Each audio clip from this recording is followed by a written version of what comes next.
Russian President Vladimir Putin is making a push for Sumy. Taking control of parts of the region is one of the goals of his summer offensive, and he has amassed 50,000 troops to try to create a buffer zone he hopes will protect some of Russia's most vulnerable border regions. Ukraine is fighting back. It's just shown Putin that none of his troops are safe near Sumy with a devastating HIMARS strike. And the worst of it for Putin is that the strike just killed a top Russian Navy commander who Putin had just promoted. On July 3rd, Newsweek reported that Russian officials have confirmed the death of Mikhail Gudkov, reporting that he died among other Russian troops during a combat mission near the Russian border with Ukraine on July 2nd. Gudkov was the deputy commander-in-chief of the Russian Navy, having been promoted to the position by Putin on March 28th. Eternal memory to the hero, Russia's defense ministry stated when announcing Gudkov's death, with that official announcement confirming that the commander was a key part of Russia's military. The Guardian provides more information, claiming that Gudkov had previously led the 155th Naval Infantry Brigade of the Pacific Fleet, which is among Russia's most notorious and has been involved in the Ukraine war from the moment Putin invaded.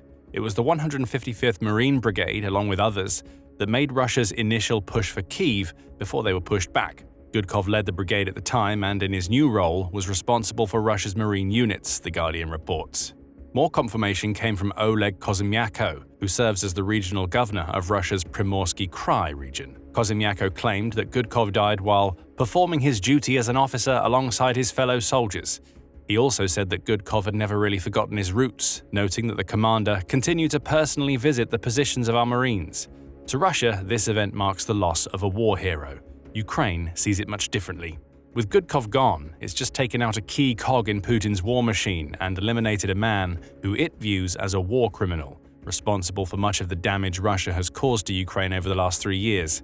This is a big win, but it's also one that Ukraine isn't taking responsibility for, yet. According to the BBC, Ukraine has provided no official acknowledgement of the strike that killed Gudkov. That shouldn't come as a surprise, the outlet says. Ukraine's response is in keeping with its general policy to not officially confirm any of its targeted strikes on Russia's territory. In other words, Ukraine was gunning for Gudkov, but it didn't want to say how or why, because Ukraine didn't want Russia to figure out how it pulled off this amazing attack. That leads us to the obvious question: just how did Ukraine pull this off? On the basic level, it's believed that Ukraine just took out Gudkov with a HIMARS rocket that targeted the base from which he was commanding his troops. HIMARS, which is officially named the High Mobility Artillery Rocket System, has been a huge weapon for Ukraine, and it's used it to conduct many strikes in the past. Crewed by 3 people, including a gunner, driver, and section chief, the mobile artillery system is capable of rattling off up to 6 rockets, including GMLRS, which has a range of 43 miles, and the long-range ATACMS missile, which can travel up to 186 miles. HIMARS is road mobile and capable of traveling at up to 53 miles per hour, meaning Ukraine is able to deploy it, fire it, and then quickly send it back into cover before Russia can respond to its presence. It also has armor that protects it against shell splinters and small arms fire. A direct strike by Russian artillery would be enough to take a HIMARS out, but Russia has to be able to conduct that strike against a mobile system that only needs to stop when it fires. But there's more to it than that. Ukraine didn't just randomly point its HIMARS at what it thought was a Russian base and hope for the best. Gudkov's death was the result of in-depth planning, suggesting that the Russian commander was a key target for Ukraine. At least that's according to the MiG-41 Telegram channel, which The Guardian says has revealed it has access to unofficial information, suggesting that Ukraine has had eyes on Gudkov for quite some time. MiG-41 says there are a couple of ways that Ukraine may have pulled off this attack. One involves the insertion of a mole into Gudkov's unit, who was reporting back to Ukraine on the Navy commander's movements so it could choose the perfect time to strike. If not a mole, the channel says, Ukraine may have also used Russia's own Marines to get a beat on Gudkov. The Guardian says that Ukraine's military intelligence may have been monitoring calls made by Russian Marines to friends and family in the eastern city of Vladivostok. Those Marines were calling back home because Vladivostok was about to celebrate its official city day. Ukraine may have used those celebrations to inflict a damaging blow to Putin and his regime. The Guardian also provides more details about the Ukrainian strike, stating that at least 4 HIMARS missiles are believed to have struck Gudkov's base. It points to a report from a Russian media outlet. which says that Gudkov was at a field command post in the Kursk region when the strike happened. That same outlet reveals just how important Gudkov was to Putin's ambitions. It says he received the title of Hero of Russia during his time as the commander of the 155th Naval Brigade back in 2023. He was also responsible for organizing that brigade during Russia's counterattack against Ukraine in Kursk, and was praised for his skills in the supposed liberation of the region. Putin certainly seemed to be impressed by Gudkov. Beyond the naval promotion, Putin also granted him the title of Major General and awarded him a personalized weapon for his exploits in Ukraine. Now Gudkov is dead, killed along with several of his troops in a devastating HIMARS strike. And he's far from the only Russian Major General or Lieutenant General that Ukraine has taken out over the last few years. Gudkov is one of at least 10 key military figures Ukraine is believed to have killed. His death follows that of Lieutenant General Igor Kirillov, who headed Russia's chemical, biological, and radiological weapons unit. Kirillov was killed in December 2024 when a bomb was detonated outside his apartment. Ukraine's Secret Service, or SBU, eventually claimed responsibility for the attack several months after it happened. Ukraine is also believed to be behind the death of Yaroslav Moskalik in April of this year. The deputy head of the main operational directorate of the General Staff of Russia's Armed Forces, Moskalik, dies in a car explosion near Moscow. Ukraine didn't officially claim to be behind this attack, though The Guardian reports that Ukrainian President Volodymyr Zelensky praised the work of his country's foreign intelligence units in taking out key Russian military figures in its wake. Gudkov's killing isn't even the only one to have taken place this week. On July 3rd, news broke that the former mayor of Luhansk, Manolis Pilavov, had been killed. Though Luhansk is officially part of Ukraine, the city separated itself from Ukraine soon after Putin's initial campaign of aggression back in 2014. Pilavov had led the city's administration for nearly a decade before his death and was wanted in Ukraine for violating the integrity of his country, The Guardian reports. In other words, Ukraine saw the former mayor as a traitor and a Russian asset who needed to be taken out. A more explosive end lay in wait for Gudkov. But what we see here is a pattern from Ukraine. Though it rarely officially confirms that it's involved in the deaths of these high-ranking officials, it's clear that Ukraine is gunning for the heads of some of Russia's most important military and administrative minds. It's a decapitation strategy in action. The idea is to take out the heads because without them, the bodies fall into disarray. That's what we're now likely to see with Russia's navy, and particularly its marine units. Gudkov's death leaves Putin scrambling to find a replacement for a man he just promoted a couple of months ago. Until that replacement is found, Russia's navy is going to be struggling on an organizational level. That's precisely what Ukraine wants. A disorganized Russia is a country that Ukraine can hit even harder. However, we can't ignore the timing of Ukraine's HIMARS attack. Ukraine's strike comes soon after US President Donald Trump held a phone call with Putin to restart peace negotiations. That phone call did not go well. Putin reiterated that the war in Ukraine wouldn't end unless Ukraine dealt with what he calls the root causes of the invasion. That claim was followed up with clarification from Putin's presidential aide and mouthpiece Yuri Ushakov, who told reporters following the call, "Our president said Russia will be seeking to achieve its goals, i.e. the elimination of the universally known root causes which led to the current situation. The current acute confrontation, Russia will not abandon these goals." The word root causes roughly translates to the complete eradication of Ukraine as a sovereign state. There are other interpretations. Some, especially inside Russia, ascribe the root causes of the Ukraine war as continued aggression from the West. Ukraine is a focal point because Putin worries about the country's continued acceptance by the West, which could lead to it being accepted into the European Union, or EU, and NATO. However, that framing is fraudulent, claims Robert Persson of the Council on Foreign Relations. Speaking to the Kyiv Independent in May, Persson said that all of this talk about Ukraine, the EU and NATO is just a red herring. What Putin is after in Ukraine and beyond is not just a rollback of the prospect of NATO membership. It's not about securing Ukraine's neutrality.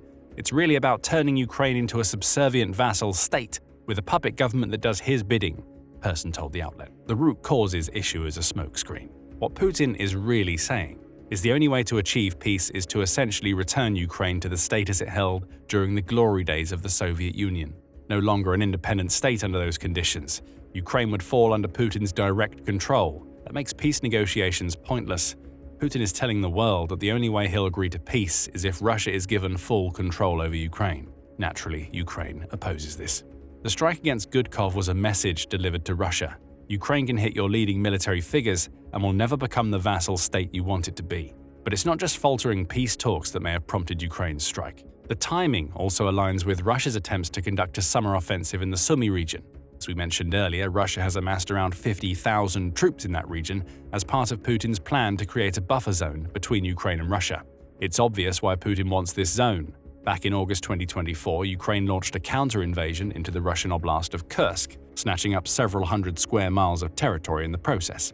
It took Putin several months and the loss of 62,400 soldiers to retake the lost territory. His summer offensive in Sumy is designed to ensure a situation like that can never happen again. Gudkov would have been key to that offensive. His recent promotion meant he was in charge of all the Marines that Putin had deployed to Kursk, Sumy, and the surrounding regions, along with any other Russian naval assets in the area. Russia is still pushing in Sumy. Al Jazeera reports that Russia claims to have captured the villages of Rozheny and Milove in Ukraine's east a day after Ukraine launched its HIMARS strike. PBS adds that Russian forces are believed to have penetrated around 4 miles into the northern Sumy region, with troops flowing in from several directions along the border Russia shares with Ukraine. That casts a new light on the killing of Gudkov. This wasn't just Ukraine taking the opportunity to eliminate a major Russian commander after receiving information about his whereabouts. With Gudkov gone, the Sumy offensive is weakened, because Russia has lost one of its key organizational forces. The knock-on effect is that Russia's Sumy campaign becomes less effective, allowing Ukraine to better defend itself against the encroaching forces. There's also the revenge angle to consider. Beyond coinciding with Putin's latest refusal of peace and his attempts to push into Sumy, Ukraine's HIMARS strike also followed a devastating strike Russia conducted against the city of Odessa. Located in Ukraine's south, the city was the victim of a missile strike on July 3rd that Ukraine says killed 2 people and injured 6 others. Russia also recently carried out a strike against the central Ukrainian city of Poltava, targeting an army recruitment center where it killed 2 and wounded almost 50, BBC says. Again, we see Ukraine sending a message to Russia. If Putin is so hell-bent on killing Ukraine's civilians, Ukraine will respond by taking out his key generals. Ukraine has its revenge for Odessa and Poltava, and also has completed a key military objective that helps it protect the Sumy Oblast.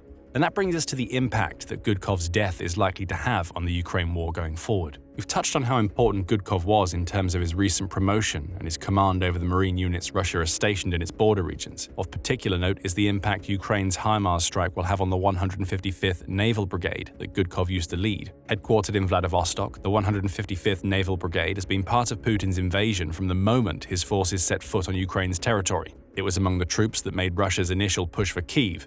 Later it fought in Pavlivka, Vuhledar, and Avdiivka.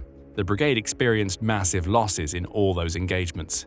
Business Insider reported in May 2023 that the 155th Naval Brigade has been reconstituted at least 8 times since the Ukraine war began, which hints at how Putin uses it and how Gudkov used to lead it. Supposedly consisting of some of Russia's elite military personnel, the brigade has really just served as cannon fodder for Ukraine's troops during its assaults. Gudkov, the supposed hero, led his men to death many times over, committing war crimes along the way, Ukraine says. Those crimes supposedly included the execution of prisoners of war and the beheading of Ukrainian soldiers, David Ack said in a Forbes article published in October 2024. Gudkov no longer leads the 155th Naval Brigade. But his death will be a major blow to a brigade that has already lost dozens of its members during the Ukraine conflict. With Gudkov gone, the man who ordered the brigade to commit the war crimes Axe talks about can no longer give orders. Will that mean the 155th Naval Brigade becomes even less of a factor in the Ukraine war, and especially in Putin's ongoing Sumy campaign? We can only wait and see. Beyond the tangible impact of taking out a key Russian commander, Ukraine's HIMARS strike will also serve as a major morale booster at the end of a difficult week for the country. We've already touched on the Russian strikes and the lack of progress in peace talks relating to this subject. But those aren't the only shots Ukraine has suffered to its collective morale. On July 2nd, The Guardian reported that the US has halted shipments of its Patriot air defense systems and similar precision weapons to Ukraine. This isn't the same as the military aid cut off back in March, which the US used to place pressure on Zelensky to enter ceasefire negotiations. This time, the US is delaying its shipments because it's worried about its own stockpiles of missiles, The Guardian reports. The decision was made in June by Pentagon Policy Chief Elbridge Colby. Ukraine wasn't happy. It believes the decision will simply encourage further Russian aggression because Putin will believe that the US is one step closer to pulling its support for Ukraine. That likely isn't true. Still, the loss of those precision missiles, which were promised to Ukraine over a year ago, was a massive shot to morale to go along with the others we've already mentioned. It's also an example Ukraine can show to the US to demonstrate how important America's weapons are to its cause. It used HIMARS and its precision rockets to conduct this strike. Both are manufactured and provided by the United States. Kyiv will hope that the US sees what it's just accomplished and decides to restart its shipments so Ukraine can do even more damage to Russia's forces. Finally, there's the Sumy offensive to consider. We've touched on this already, noting that Russia has made some minor advances and is claiming several village captures. Ukraine tells a different story. Toward the end of June, the Ukraine military's commander-in-chief Oleksandr Syrskyi said that Ukraine has managed to halt Russia's offensives in the region. Based on the results of May and June, we can say that this year's wave of the enemy's summer offensive from Russian territory is faltering, he claimed in June. If the Sumy offensive was faltering before, it will really struggle now that Gudkov is gone. Russia has lost somebody who Putin himself has acclaimed for his organizational abilities. Given the fates of many who served in Gudkov's 155th Naval Brigade, those abilities may amount to little more than a willingness to send soldiers to their deaths in the service of the Russian president's cause. Nevertheless, Putin has lost a key commander at a time when he's already struggling to take territory in a region that is a key target for his summer offensive. Gudkov's death has also occurred at a time when Ukraine has reached a tipping point in its war against Russia. It's now or never, as Ukraine's best chance to win the war has arrived. Find out why in our video, and remember to subscribe to The Military Show for more up-to-date video commentaries on the latest developments in the Ukraine war.